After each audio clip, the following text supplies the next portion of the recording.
Movie begins in 1985, when a girl is found unconscious and injured on the shore near a lighthouse owned by a man named Thomas. He takes her to his lighthouse, and when she regains consciousness, she sees a bandage on her stomach and understands that Thomas saved her life. She tells him that there is a vast kingdom under the sea called Atlantis. She was attacked by some of her enemies there, which is why she was injured. Gradually, Thomas and the girl, whose name is Atlanta, grow closer, and they have a son whom they name Arthur Curry. Later, the same creatures who had previously attacked Atlanta and injured her return to capture her. They tell her, "We have orders from King Orvax to bring you back to Atlantis." Atlanta does not want to go with them, so she attacks them with her trident and kills them all. After this, she tells Thomas, "I will have to go back, otherwise the entire army will come next time, and that will put our son in danger. I will definitely return one day."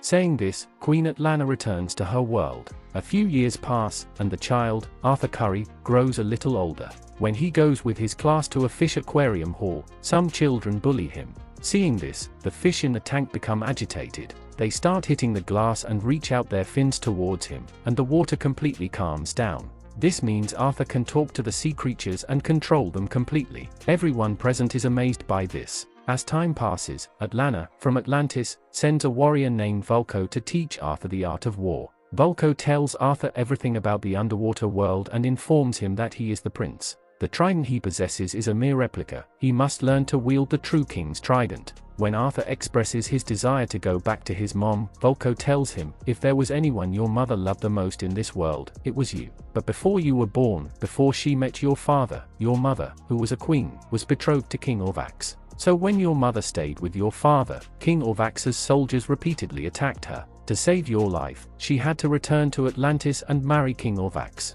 She had to give him an heir, but when King Orvax found out that she also had a son who was half human, he could not bear it and had your mother killed." Hearing this, Arthur is deeply saddened, and his desire to go to Atlantis vanishes forever. Several years after this event, a Russian submarine is shown. Sea pirates board it to seize control, but then Arthur arrives. He kills many of the pirates and safely escorts the remaining soldiers out of the submarine. Afterwards, he reaches the location of the pirate leader and attacks him.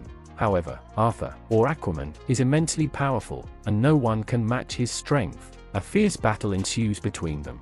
The pirate leader's son, David Kane, also arrives. During the fight between Aquaman, Arthur, and the pirate leader, a missile lands on the pirate leader's leg, causing it to explode. David Kane tries desperately to remove the missile and save his father, but he fails, and his father dies. Because of this, David's heart fills with hatred and a desire for revenge against Aquaman.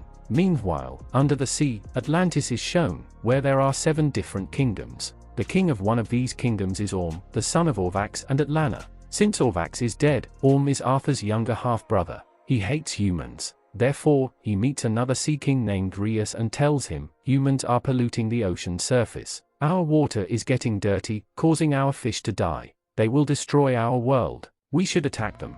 However, Rheus does not agree with him. He says, "If you want to attack, you must have the consent of the 4 kingdoms of the sea alongside you. You already have 2 titles. If 4 kingdoms side with you, you will become the Ocean Master, the most powerful being on the entire planet, capable of doing whatever you wish. But I will not give my consent because I know you are not doing this to become the Ocean Master for the right reasons. Furthermore, there is another claimant to the throne you are sitting on, named Aquaman.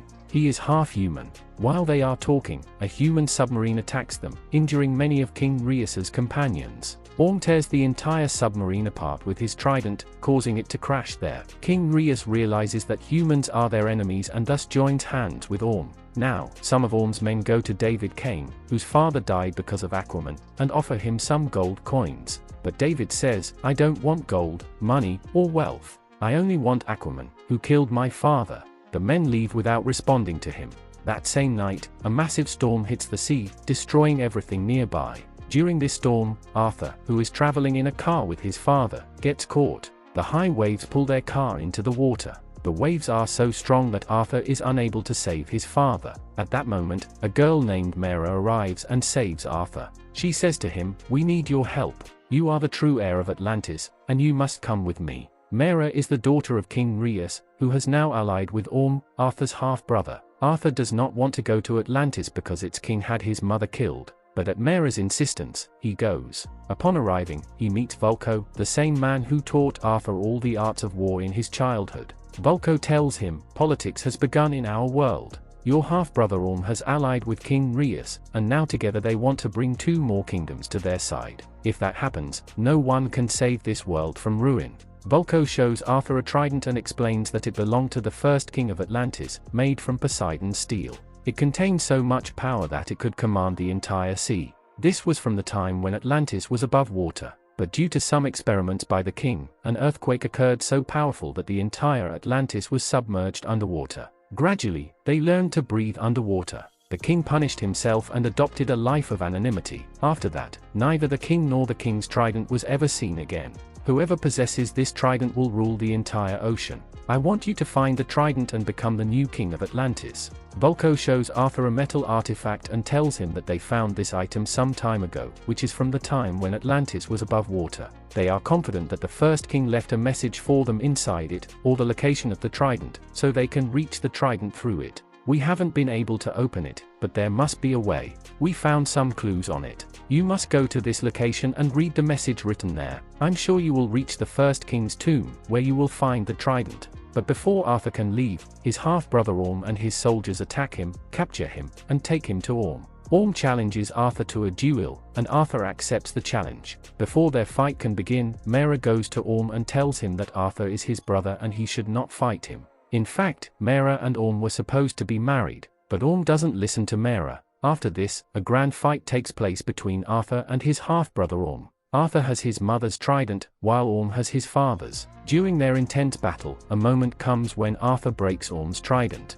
Just as he is about to kill Orm, Mera attacks Orm from above, causing him to fall away. After this, Mera takes Arthur and escapes from there. The two reach the Sahara Desert, beneath which lies the Kingdom of the Desert. This is the place where the first king of Atlantis' trident was forged from Poseidon's vestiges. When they placed the metal artifact Vulko gave Arthur on the machine where the trident was made, nothing happens. But then Mera drops a drop of sweat from her forehead onto the machine, activating it. Originally, the place was completely submerged, so water was needed to activate it. A holographic image of the first king appears and explains that this trident holds immense power. If it falls into the wrong hands, it will destroy the entire world. But if it goes to the right hands, its true heir, he must prove himself. He must go to the end of the world. Then, a bottle emerges from the machine containing a note, which instructs them to go to Sicily, Italy. The two reach that city, and upon arriving, they discover the location of the trident. Meanwhile, David Kane is shown, to whom Orm and his soldiers come and give him a suit that they had made for their warriors. David makes the suit even more high-tech, equipping it with many missiles and weapons so he can kill Aquaman. Meanwhile, Arthur and Mera are shown heading towards the location of the trident. But then David attacks them. His weapons are very dangerous, and even Arthur is struggling against them. However, Arthur uses his wits and powers to attack David and throws him down a mountainside. The hero and heroine then proceed further. As they go forward, very dangerous creatures attack them. The entire place is pitch dark, all the creatures there stay away from light. So, Arthur and Mera both light up and go inside the water. The creatures chase them, and then suddenly a light appears ahead. When they move towards the light, they see it is a portal. When they enter the portal, they emerge in a new place. This is actually the trench, lost in time, which had disappeared thousands of years ago. When Arthur arrives here, he sees a lady there. She is none other than his mother, who is still alive. Arthur is overjoyed to see his mother and hugs her tightly. His mother tells him, "When I returned to Atlantis, I had to marry King Orvax. We also had a son, but when he found out about you, in his anger and hatred, he handed me over to the very creatures that had attacked you. Just as you reached the lost island through the portal, I also arrived here. But it is impossible to go back from here. If we want to return, we must obtain the trident, which is guarded by the terrifying monster of myths and stories, named the Karaden." Arthur sets out to get the trident. When he enters, he sees the trident before him. But before he can reach it, the Karaden attacks him. Arthur can understand its language and starts talking to it. The Karaden is completely surprised that someone has spoken to it. "Who are you?" it asks. Arthur replies, "I am nothing. I am here to save my people, to save those I love, and our hope." The Guardian says, "All right, I will give you a chance. Until now, no one has ever succeeded. Many have tried. If you fail, I will eat you." After this, Arthur goes to the statue of the first king of Atlantis, who holds the trident, and grabs the trident. In one swift move, he takes it. As soon as the trident is in his hand, his nervous system connects with every creature living in the water. Then, an explosion occurs. After this, Arthur is shown appearing before Orm and Mera. His entire appearance has changed. Meanwhile, Orm is shown, who has united another kingdom with his own and now goes to unite the third kingdom with his and Rhea's forces. But the people of the third kingdom refuse outright. Orm tells them, "We must take control of our Earth. We must eradicate humanity." But the third kingdom does not support him, and a fierce battle breaks out between them. At that moment, Arthur arrives with his mother and Mera, riding the caravan. He attacks Orm's army and the other two armies. Since Arthur holds the first king's trident, everyone accepts him as their king. Orm challenges him, just as he had done last time when Arthur lost. Mera tells Arthur, "You cannot defeat him in the water, so you must take him out of the water." Now, their fight takes place on a submarine above the water. The two attack each other, and this time, Arthur, Aquaman, defeats Orm. He is about to kill him with his trident but stops. Orm says, "Go on, kill me." But Arthur says, "I am not like you." At that moment, their mother arrives and says, "Enough bloodshed." She tells Orm that Arthur saved Mera. "You were taught wrongly since childhood that land and sea are separate, when in fact they are one and the same." Afterwards, Orm is imprisoned. Mera announces to everyone that the king of Atlantis is Arthur, i.e., Aquaman. Arthur and Mera confess their love for each other. Arthur's mother is shown, who had promised Arthur's father, Thomas, that she would return. She goes back to him, where Thomas is still waiting for her. The two are overjoyed to see each other. In the post-credit scene, David Kane is shown, still alive. Actually, a scientist named Dr. Stephen Shin saved him. On one hand, David wants to kill Aquaman to avenge his father's death. On the other hand, Stephen Shin, who believes in the world of Atlantis, wants to reveal the truth of this world to everyone.